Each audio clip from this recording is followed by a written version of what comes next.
Welcome, everyone. This is episode number 13 of the Do No Evil, Speak No Evil show, where I interview awesome individuals making a positive local impact. I'm your host, Blair Neer, a.k.a. the Chief Primate. Today, my guest is Vernon Brown. Vernon is the founder of What's Your Happy, with an I, and a speaker and happiness coach. So thank you for coming on today, Vernon. Thank you, Blair. I appreciate it. Once again, we got to give a big shout out to Optima Med, who's let us use their facility to record the show. Optima Med is a higher education consulting firm based here in Richmond. Optima Med provides college admissions and financial aid coaching for students, with the end game being attendance at the best fit college at an affordable price, leading to the right career. So thanks again, Tom and Optima Med. All right, man, let's get into it. So first things first, I usually like to get right into people's story and their passion. So tell us your story, man, your passion, and how you ended up creating What's My Happy, with an I. You got a minute? Yeah. All right, so we do. So I'm 1 of 3, and when I was younger, we struggled financially, just like a lot of other people. But things were a little bit tougher, I feel, just some of the circumstances we went through. And not even trying to get to too many details about that, but I will go into some, though, especially the meat and potatoes of it. A lot of domestic violence, lots of domestic violence, from seeing it to kind of experiencing it, just things you don't want to see in your life. You know, you don't want to see someone overdose and then have to go to school and you're like in 3rd grade. You don't want to see that. Good grief. I mean, but these are things that can happen in life. You know, I laugh about it now because, you know, once you get a little distance from things, they don't look the same, especially when you realize it was the gift in those things. And, but sorry, not to digress from your question, but when you let someone experience rape, like a lot of people, not rape myself, but, you know, a lot of people think of rape, you know, it's a words, vocabulary, it's a terrible thing. But when you see those type of things happen, and again, you're not even in the double digits, you know, again, it did not happen to me, but to see it happen to a family member, and then you have to like kind of shake it off. To have somebody bust into your room and to say, you know, explicative, you know, da-da-da, hit you, and you're trying to play with your Legos, you didn't do anything, it beats you up. So, but what, I'm 8 now, and then I got off the school bus. There is a happy ending here, people. I get off the school bus, and there's a guy waiting for me at the bottom of the driveway. And I've never seen this guy's Caucasian and a predominantly African-American neighborhood, and he's telling me to get into his car. And that's when I realized what kidnapping was. Like, I knew what it was, but as far as like inside of here, you experience it when you got a runaway screaming like, somebody just tried to take me, you know? Oh my goodness. No, but it was just this profound thing then. Like, wow, I'm recognizing these verbs bring these verbs into my nervous system. And, you know, we went through a lot of that. And when another milestone, not a happy one, is when I was riding on the bus, and then you're pulling up, everybody's sitting around, and granted, I didn't fit in with anybody. So I'm kind of sitting in the seat, and I see my stuff kind of floating in the air. Then I see my stuff sitting on the ground. And where we lived, all the buses had to drive by. And I'm looking, I'm like, what is going on? And then I realize there are boxes with my clothes sitting out in the street. And that's when I realized what eviction was. And it's like, how do you get evicted in front of the entire school and have to go back to school the next day? And you know, children are, you know, so understanding. Ruthless. Yeah, exactly. Ruthless. So not only are you getting made fun of because you're not taking baths every day, not only are you getting made fun of because now they know you're homeless, and you've been homeless, by the way. Not only are you just an odd duck out, you don't really fit in with a lot of your family, because when I was younger, my mother told me that, and I'd love her dearly for that, you know, this and many things, but she wanted to make sure I was very well educated.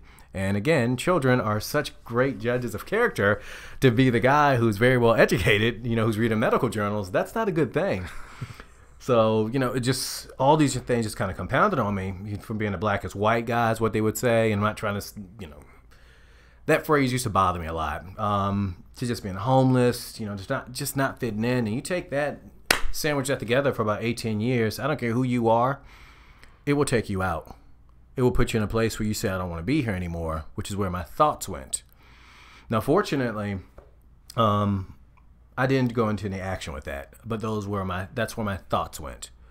So when I was in high school, I was about 5'10", and it's $170, wet. I was goofy, just an odd duck. But when I turned 20, it was an odd thing over the summer, and this is how I know the universe has like a sense of humor. I turned to be 6'4", and I put on about 80 pounds, and it was like, what in the actual heck is going on here, right? And that's when things I know for a fact, that's when life really started to make a huge transition with me being intentional about it. So all those things were going on when I was younger. Now every single helper that I talked to always gave me this title. They always gave me this ism, or this is what I was, or this is what I would become. If you come from a family of alcoholics, you are likely to be an alcoholic. If you come from a family that was abusive, you will be abusive. And for me, I'm like 20 years old, this whole new perspective on things, it's like that bothered me. So when I enrolled in school, I initially started with drawing because I love to draw. That's what really helped me get through a lot of the tough things. And when I was in school, I just realized, that's not my bag anymore. That's not me. I'm not my circumstances, nor those circumstances present in my life anymore. So from there, I changed it to psychology because I wanted to see and to understand why people did what they did. Why would someone want to hit me that hard? Why wasn't the broom used for the floor versus my back? Why? And I'm not saying this in a way to pity, but I'm just explaining I truly was I wanted to understand. And I think I got so many great things out of that, amazing things out of that. And I think the big shift for me was the language. It was the language that truly bothered me. It's the language that they use with me, the labels more specifically, those labels started to become who I thought I was.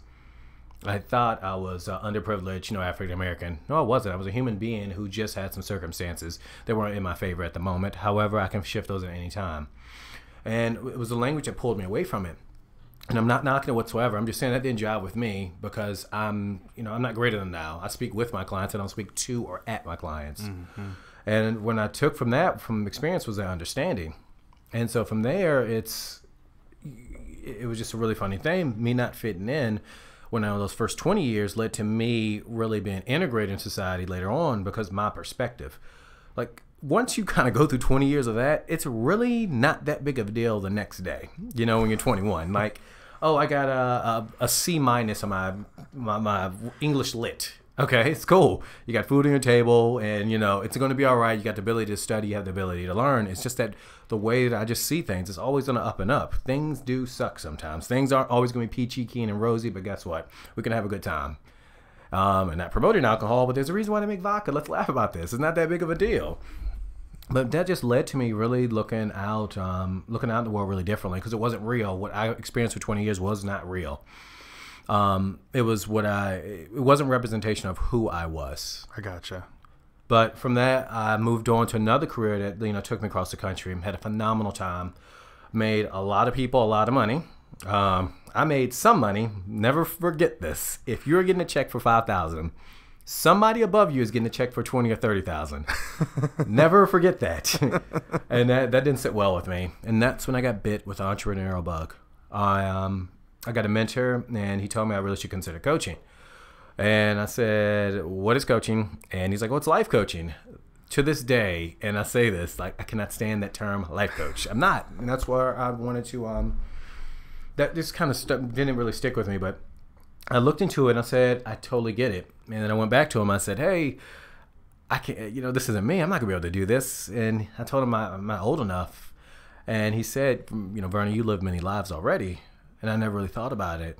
And I'm like, this stupid old man was right. Which is a sign of a good mentor because they push you and make you realize things. And even though I didn't like the term life coaching, I liked a lot of the principles and practices with it. And I realized that I had a lot more flexibility with it.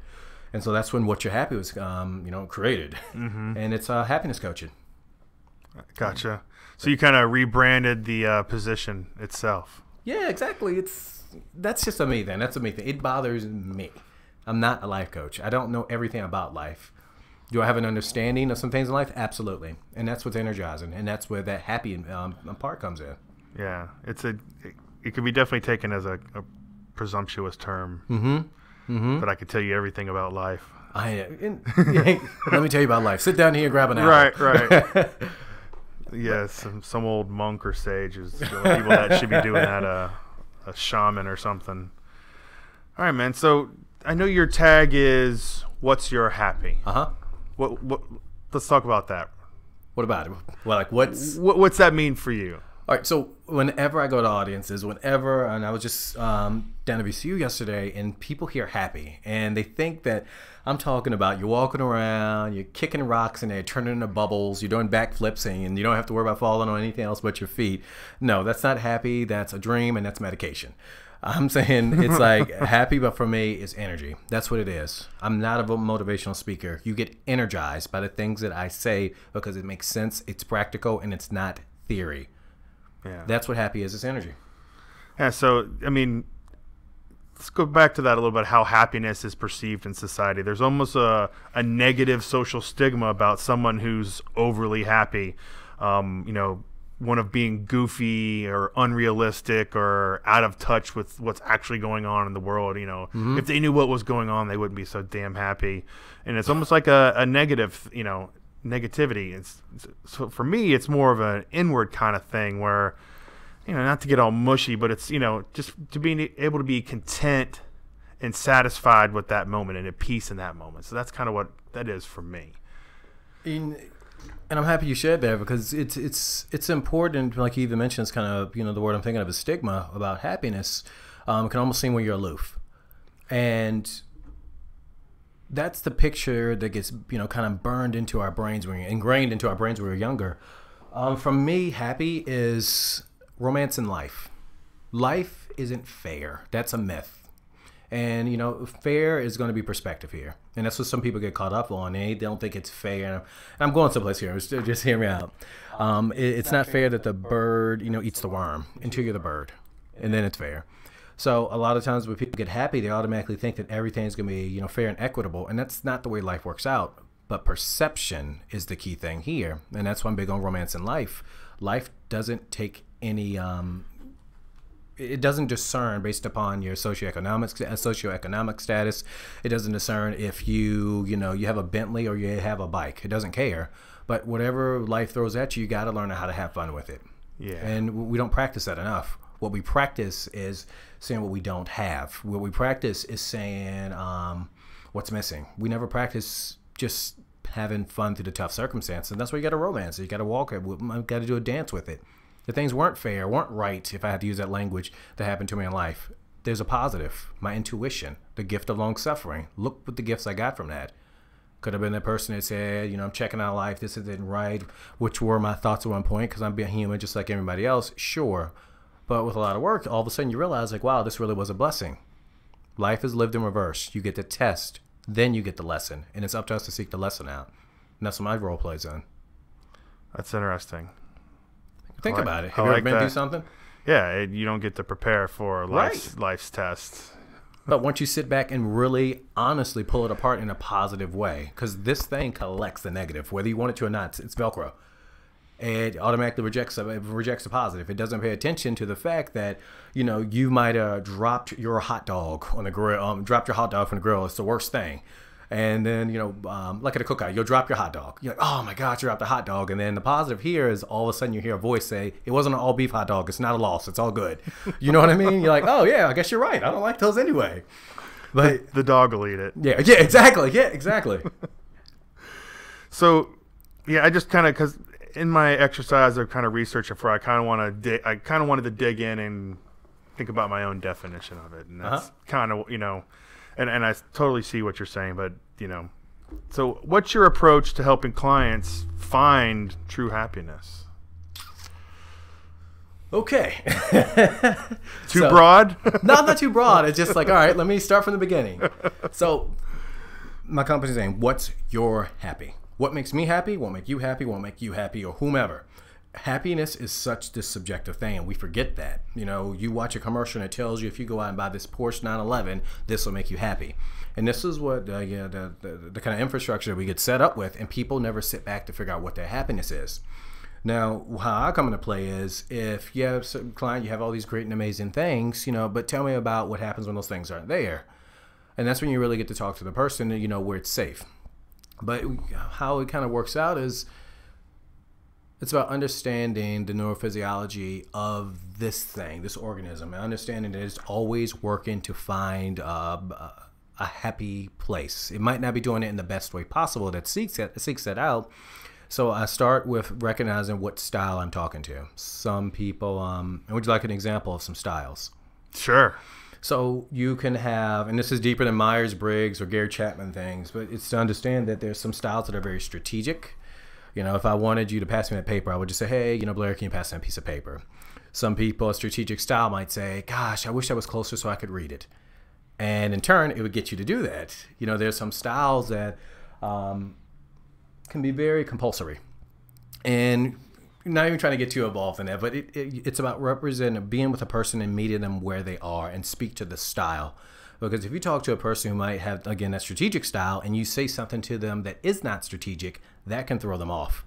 And you're not talking to a person, then they kind of like shut down on you. But it's seeing where they are, personally, seeing what they want, figuring out what makes them happy, and then talking to that style in a way that best suits it. So I'm always adjusting every client. Not bad. And we just roll from that, and we just have a good time. Yeah, because I'm sure it's a challenge to find each individual person's particular set of things that is going to work for them. Seconds. Again, it's the beauty of how I grew up. When I was younger, if I heard like the floor jumping, and that'd be one of my mom's boyfriends coming, and I knew he would either have a belt, he would have some people might know as a switch, which is a piece of a tree. I don't know if you know what a switch is. Oh, yeah. A switch, piece of a tree that they bash back and forth on your skin if you did something wrong. In this case, I didn't do anything wrong, but whatever implement they were going to come in and kind of hit me, I had seconds to read them. I had seconds. And the thing about it is, you think, is he going to move with his right hand, left hand? Is he doing this? You know, all these things are going through my brain, so I have to watch them and have to track everything and then say the right thing. What do you think is going to happen when you hit me? Immediately calls back into awareness. And so that's, again, it's a gift of long suffering. My intuition got put on on steroids. And so, and I'm not using it like I'm super or anything like that. I'm just saying that I use what was given to me to benefit other people. I gotcha. So you just track them and see where they're at. Gotcha. So let's get into something specific here. So let's talk about small business owners and happiness. So for someone who's running their own business, more times than not, it's a whole pile of struggle going on. There's challenges, problems, workload, client work. So how does someone who spends most of their time putting out fires find, and we were just talking about this before the show, this is what success looks like. So how does, that, again, someone who spends their time putting out fires find the happy? It's recognizing that through those struggles, you will be successful. Success doesn't always become this pretty thing that we're sold. However, when you have more fun through those struggles and recognizing it's a choice to struggle at some point, because you don't have to struggle. You can ask for help, or you can start to dance in the rain with it. And you don't need to do it on your own. I did it on my own for a long time. I didn't need to do that. And there's one thing I see most business owners struggle with is knowing when to let go of the reins. And it's recognizing that, the beauty of you being you is no one can do it like you. So you take care of the parts of the business that really matter, that you need to put your heart and soul into it, and let everything else go. But I cannot say anything enough about appreciating the struggle, appreciating the no's that you get from people. Because if you really want it, it won't bother you. It might tweak you a little bit, but it really won't bother you because you know what you want. And that's why you got to have a purpose when you're working on things, because this is not for the weak of heart. You got to believe in yourself. You got to understand and believe that after that struggle, you are going to be that pretty little butterfly who climbed out of that cocoon. You got to believe in the goal. You got to. You have to truly believe that this is the end game is what I want, and really have to want it.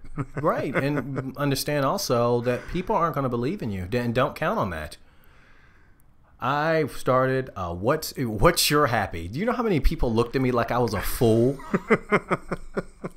Like, what do you mean? Like family, they're like, what do you mean? You're not happy. You grew up poor. You know what I mean? They say that.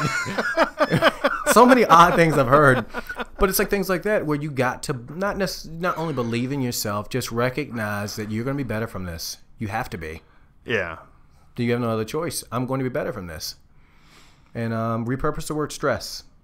In society, we're taught that stress means, oh my gosh, stress is bad. No.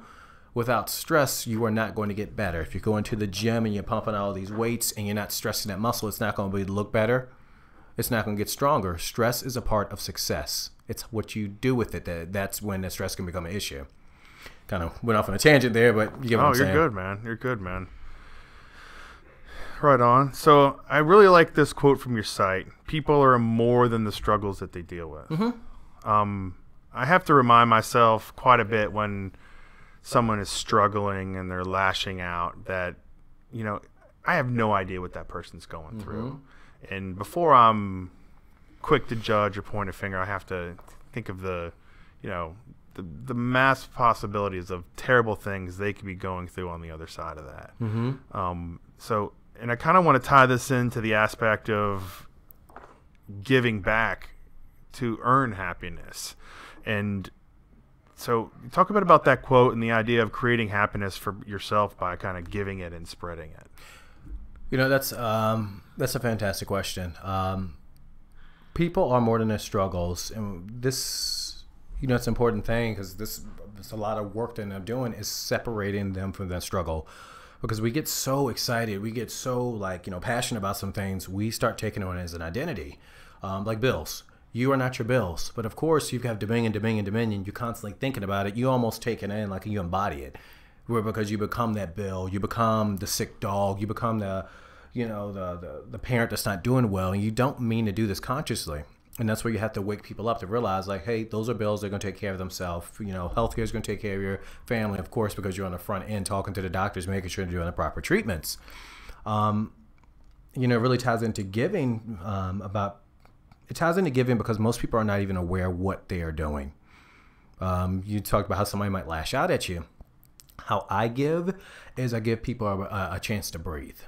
You know, when someone comes at me and might say something I'm not, particularly fond of, it doesn't happen often because I'm big on boundaries and I make sure I set that stage. But if someone says something I don't like, the power's in the questions. They're not even aware of it. Just ask them to repeat it.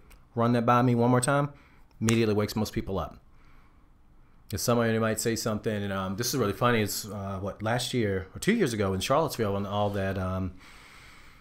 Very passionate people were there surrounding what their beliefs were. And there was a gentleman who wanted to express that to me. And so he's coming at me and he's saying these things. And I just asked him, what is something else that's important to you? He just got quiet immediately. And by giving people that awareness to shift their focus is a big gift. Because they're not thinking. That type of mindset, that brain, that style only wants to fight. It's not thinking 5 to 6 steps ahead. Oh, absolutely not. It never thinks. It's not capable of thinking. It just wants to fight. So you wake it up. The power's in the questions. That's interesting. What I do, I ask people some challenging questions sometimes. I ask the questions no one else is going to ask you because they think they're hurting you because you're thinking. If I'm around, you are going to think because I make you think.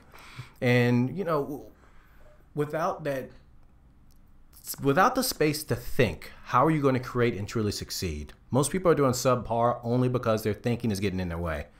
It's their thinking. Make people think. And by making people think, it creates a sense in them that I can get myself out of anything because I thought myself into this and I can think myself out of it. But yeah, I hope that answered your question. So the dude just leave you alone? What's that? Dude just left you alone? I just kind of laughing. I just wait. When people, when I ask them, so what's something else is more important to you? Most of the time it's like, cannot compute. So either they'll get quiet or they'll cuss at you. And then his reaction was like, well, what do you mean? It's like, well, I like this energy you got here. What's something else is important to you? And he's like, he's like locked up because he didn't expect that. And that's how I handle just about every single person, who's irrational. I'm not picking on him or anybody, but I'm saying people aren't thinking. That's when you wake them up with the question. But, that guy, he ended up giving me a high five. That's the happy ending there. Like, that could have been real bad. Right? Because that was a bad scene in Charlottesville. And that's, prime example of people who aren't thinking, clearly. I'm not pointing on any particular side, but we got to think. We've got to shift our focus to what's wrong, to what can we do, what are some possible positive outcomes here, what's another way we can work together, how do you think this person feels when you say these things? We don't think about those questions. And that's just not, subjects surrounding that. That's in boardrooms. That's in relationships. That's in any business. We've got to wake up and think and make sure our actions and our values and our beliefs are, in sync. The powers and the questions, huh? The powers and the questions. Interesting. So let's talk about people who, on the same kind of topic, people are more than the struggles they deal with, but some people turn their whole identity into what they're dealing with. That they seem to lose themselves, and they become about, if their child's sick, with something long-term and terrible, that's now their identity. They kind of lose themselves. Talk about that a little bit. So, though my company's name is What's Your Happy, 98% of 90% of what I coach some folks through, and through workshops and strategic work sessions, is not very pretty. It's not happy, and it's a lot of the things that what you just said. It's about having a family member who might be sick, who might be just going through some tough circumstances. But it's defined, because you made me think of someone in particular. But with circumstances like that, it's important to remember and understand how this organism works. It wants to isolate itself, and it's not doing this unconsciously. It's to get people to get out to be with positive-minded people. It's to be, whatever religion you believe in, whatever religion you don't believe in. It's about being around folks who are just trying to look for better ways to survive. And it's about looking at ways, and you mentioned giving back, and ways you can contribute to society and to other people. It's about recognizing that I am going to be better from this, and we forget, because once we isolate ourselves, we start having these very bizarre thoughts that don't get challenged. Especially for smart, capable people. When energy gets low and we recognize that we have a challenge that is taking more from us than what we have to give, we can become just a former shell of who we are. And those questions, those powerful questions that meets a person where they're at and not lets them believe what's going on, starts to get the energy up and starts creating options, opportunities, possibilities, and solutions. I've seen so many different things in my life, not just in my practice, but a lot of my cousins have a lot of neurological struggles, and they were adopted. A lot of my cousins came from troubled backgrounds, and I'm not trying to go off on tangent here, but when I've had some of my cousins who, they've been abused, taking a 3-month-old baby and putting it on the stove. Who does that? Cuts the stove on. Like, these are a lot of the things that, people are really managing and struggling with, and you got to wake some people up. I'm not saying I'm a doctor. I am not saying I'm a social worker. I'm just saying there's a lot of struggles going on out here, and people don't want to talk about those.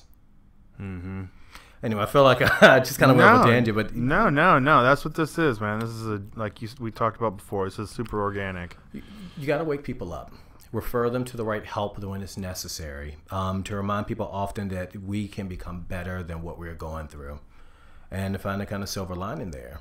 I can tell you the amount of clients that I've had who've started foundations based upon some of their struggles of loss of loved ones. I can't tell you the amount of clients who've repurposed their lives because of that, which is an incredibly positive way to make sure that person's spirit, their voice, their presence even goes on.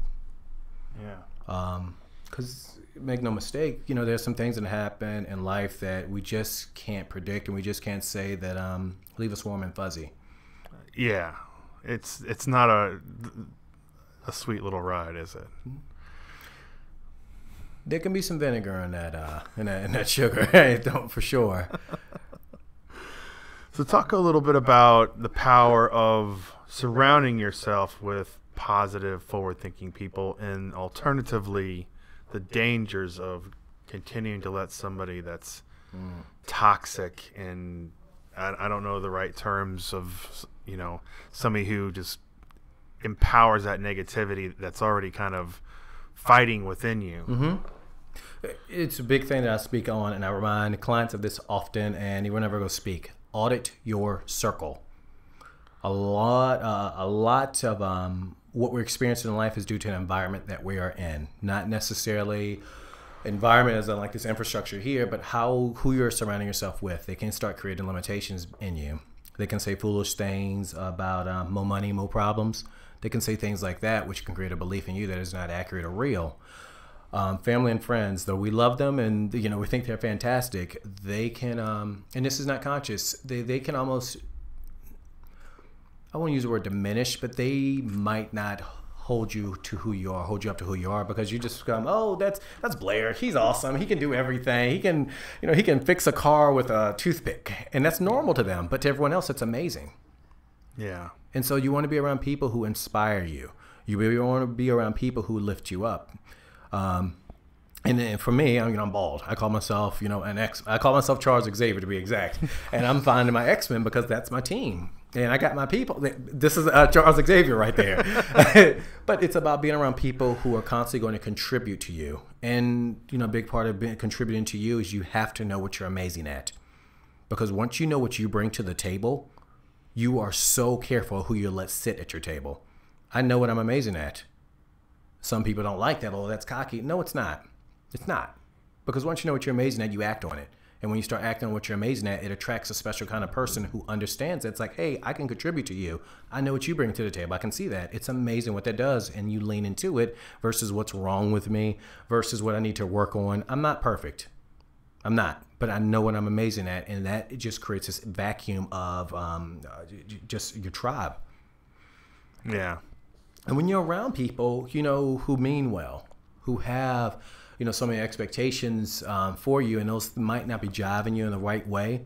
It's understanding some people you have to love from afar. And some, like my grandmother would say, sometimes you have to love people with a long-handled spoon. You send flowers, you send cards, but what you don't send is your body in that car or on that phone. You got to love them from afar because it's all about you. That's what this life is about. It's all about you. Who's going to take care of your family? Who's going to grow your business? It's you. You've got to remember it's all about you and value yourself, and you value yourself more. Be conscious of what you're amazing at, and it just really opens the door to people to walk out and let the right people come in, the best people before you come in. Yeah. The wrong type of people in your circle can just drain everything you have. Mm-hmm. I like to think they're not conscious of it. In the positive there. And if you are recognizing that, act on it. Smart people get stuck in awareness. I know. What are you doing? That's very true, because you are aware of a lot of stuff, but doesn't necessarily think you have the power to change it. Yeah. And that's the that's the isolation, and that's how sometimes our thoughts can get us into trouble. Right That's on. the beauty of having happiness coaching, wake you up. Right on. So talk about on your website, and I stole a lot of things from there, facing your challenges head on, and how that relates to me is kind of the grind. Having the grit to push through in the umpteenth hour when things suck. Mm-hmm. It's everybody's excited about a new business when you sit down Monday morning for the first time, but week 10 Monday night at 11:59, and you're trying to push through. That's when it's either there or it's not. So instead of going off and sleeping and watching Netflix, you keep working. Mm-hmm. So how does that apply to kind of your mantra there? So, or are they even remotely the same thing? That is a subject here, and I'm kind of going to go against you. I'm not a fan of grind. I've seen what grind does. Grind will rob you of celebrations. Business owners, people in general, high performers do not celebrate enough. Would you want me to go into some more detail about that? Absolutely. Please. You need to celebrate everything. You need to celebrate the bad days and celebrate the good days. And that's what people don't do. Yesterday, I'm speaking. My son's sick, 101 fever. I'm freaking out. I love my little buddy to death. And I was running behind because traffic down at VCU. He's sick. I'm trying to pick him up from daycare. After I do the speech, I needed to be to adjust the curriculum for the Boys and Girls to help enhance the curriculum for Boys and Girls Club of Metro Richmond. Just so many things. I couldn't get an appointment. I'm like, you've got to be kidding me. And I've said at the end of that day, I've got to celebrate this. I'm so happy I made it through it. I'm so happy I was able to get him to the doctor. I'm so happy that I was 3 minutes before I needed to be there, and my pointer, my clicker wouldn't work, my jump drive wouldn't work before the speech. I celebrated all that. I'm so happy that I always look. Even right now, I got my backpack. I carry it everywhere. I'm so happy I was prepared for that. I'm so happy that I was able to get to sleep before 9 o'clock because I was exhausted, and I celebrated it. I got to pick my favorite meal out, but we don't celebrate enough, and that's what that grind can wear you out. The grind is good. It's great, but just remember, anything that shines that bright, you work that hard, it's going to burn out. So celebrate. And I lean into that. If I want to watch Netflix, watch it. Just set a timer. That's it. That's your body saying, hey, I'm a little tired. I'm a little tired. Do I have longer days than others? Yes. Celebrate it.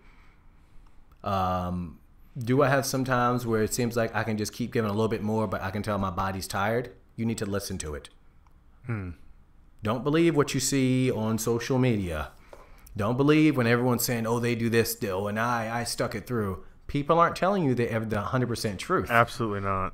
No one's telling you that their cousin Eddie came through and finished typing their social media for them. People aren't telling you that they hired some financial planner to get some things done for them and they're taking the credit for it, and not making fun of anybody for that, but people don't tell the full stories. So take care of yourself and celebrate it, even when it's bad. Right on. So I'll meet you somewhere in the middle there. Yeah. I'll still grind, but then I'll celebrate it. Yeah, there you go. And that's what it is. Grind. Put forth the effort. Just recognize you need to recharge. So let's talk about what the aspect from your side, talking about facing your challenges head on to again increase your happy.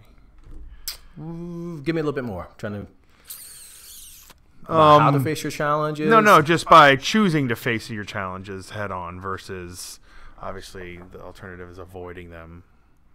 Oftentimes, and this isn't all the time, but oftentimes what we think we're facing, the challenge that we're facing is not the real challenge that we're facing.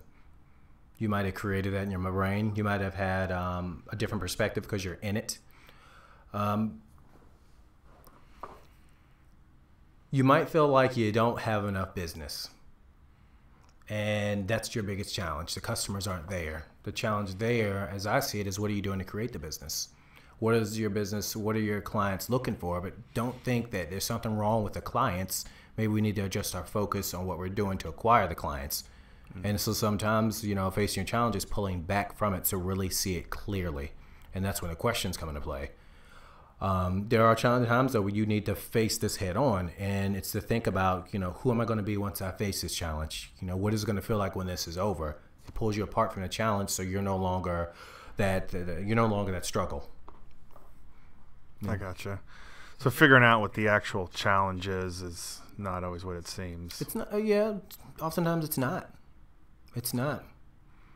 And sometimes it can show up with couples. I did this in my Facebook group. A couple comes in, they're telling me, oh, I can't stand her, I can't stand him, finances, blah, blah, blah, blah, blah. And, I'm not trying to diminish them. I'm just explaining, they kind of go on for this. And I'm talking with them, and I asked them, what day do you do your date? Your business dates. Well, what do you mean? What day do you discuss your bills and finances? And they looked at me like I'm crazy. Now, they're telling me they're running out a month because they're running out of money, and that wasn't the case at all. They haven't set aside time to talk about their finances and to discuss where things are. So it could have been, I could have went in and said, well, you need to get this side job, and you need to get that, and you need how much income. You got to make sure you're on the same page. And that's how that pulling back and really looking at it, oh, this might be it. Right on. So you work with couples, obviously, too. Mm-hmm. Interesting. All right, so on that topic, what is your ideal type of person or group that you work with? I really like this description for your website. It was the last type of person. Those who are getting in their own way of living a life they love. Mm-hmm. What? Because you see that a lot. Yeah. But look, and I know you can relate to this. Smart, capable people. What do? What makes us successful is the reason why we won't get to the next level of success. We keep doing the same thing over and over again, think it's going to make us successful. And then don't get tired or, the grind's wearing you out. Then you start doing that same thing even harder and you're more exhausted. Now it takes you 2 times longer to do things that normally took you 20, 30 minutes. Now take you 2 days. And then when that happens, then you start doing that same thing even harder. So it's about people who get in their own way. It's not working for you. That's great. I'm happy you figured that out. And that's a positive there. What are some other things that we can do? I really like working with people who are motivated for change, not motivated to be busy, because I don't do busy. I'm going to tell you the truth no matter what. Not that I'm mean, but I'm going to tell you the truth. Mm-hmm. There's another way we can do this. My target, I don't work with anyone. My target demographic is above 30. There's a certain type of thinking that you need when you're in your 30s that I really connect with. Yeah, it's really about people who want to get to the next level. Whenever I go speak to businesses and organizations, I love the industries that tend to have the higher stress. So I really go for information technology, healthcare, attorneys. I really love those industries that can be the most impacted by different, and these aren't theoretical, but different stories and different tools that they can use to be happier and more successful. And oftentimes and personally, it's my target demographic tends to be, more entrepreneurs, because they want to figure out, hey, if someone's not giving me the work, if someone's not, just kind of throwing this food to me, so to speak, as clients, I have to get more clear thinking. I've got to understand, what my communication style is, so I can communicate more effectively to my target demographic or even to their coworkers. Right on. So again, people who are looking that understand they need to make a change, not just figure out ways to be more productive. Mm-hmm. I like it, man. I like it. So if somebody wants to engage Vernon Brown, how do they do it? Oh, I'm pretty open. I got my number on my phone website. Shoot me an email, and it's easy to connect with me. It's Vernon, VERNON, at whatsyourhappy, and it's happy with an I.com.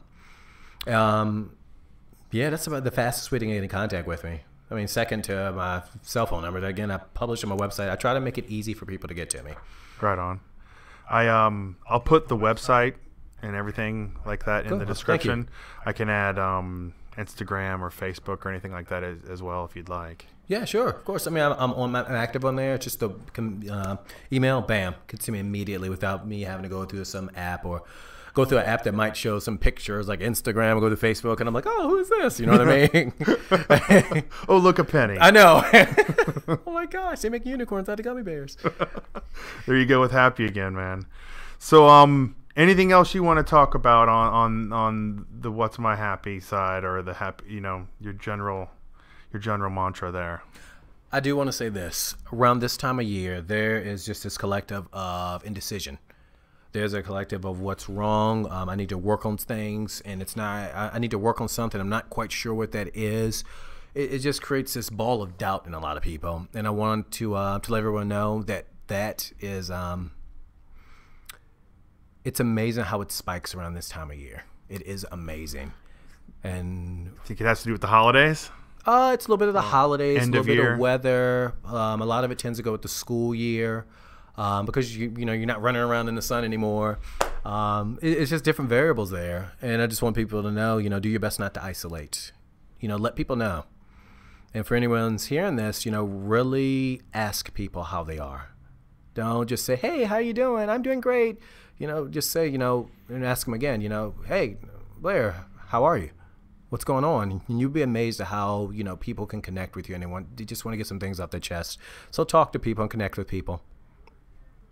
On that, give us top 3 things we can do to spread some happiness. Know what makes you happy and write it down. Please do that. We write down the bills we don't want to pay. We have these contacts with people we don't want to contact. Write down what makes you happy. People think I'm crazy when I say that, and then I kind of give that, the explanation. And they're like, "Oh, I never thought about that." Like, good, let's do something about it. Keep your top 3, top 5 songs very close to you. I don't care who you are. If you listen to the Macarena when you're having a tough day, it's funny now. Like all of a sudden, it'll wake you back up. You're like, "Man, what was I upset about?" And the top 3, and this honestly should be number 1. Audit your circle.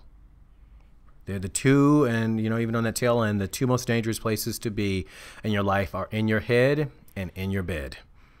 Audit your circle. Make sure you're around good people, and that includes significant others. Be around people who give something to you, because you're giving something to them whether you realize it or not. Right on, man. Those are great kind of parting thoughts there. Awesome. Sorry, man. So how about you have any upcoming events or speeches you want to mention, or shout outs? So in starting November, I am doing my 30-day and 90-day challenge. And last 2 months ago I did it. It was 6 people, 6 entrepreneurs actually in that, and every person doubled everything that they wanted. And so the way I do that is we do a Facebook, I do a live, and we break down their goals, and I talk to everybody, some individually if they need that, and some people I do in a group. And I meet with them every single week, and we just talk about what they want and how they can get it. And it's an accountability thing, and I do not play. We have a lot of fun. There's prizes there, but I'm really excited about doing that because I don't do New Year's resolutions. I'm like, if you know you want to change something, do it now. Yeah. And that's a big impetus for us getting this started right now. But yeah, I'm jazzed up about that, and I think that's my biggest announcement. A lot of the things I'm not allowed to say yet. Okay. So some stuff on the horizon then? Oh, yeah, absolutely. Just a lot of things. I wouldn't say NDA, but I don't want to speak anything until I get a contract. But a lot of great things are coming. But if you go to my Facebook and my website, I do my best to keep it updated with things that are coming down the pipeline. Excellent. And again, I'll put those links in the video when it gets cut by YouTube, man. All right, man. So that's it. I dig it, brother. Thank you. All right, man. Thanks for listening. Thanks for coming on the show, Vernon. And it was a pleasure, man. Everybody have a positive and productive day. Awesome.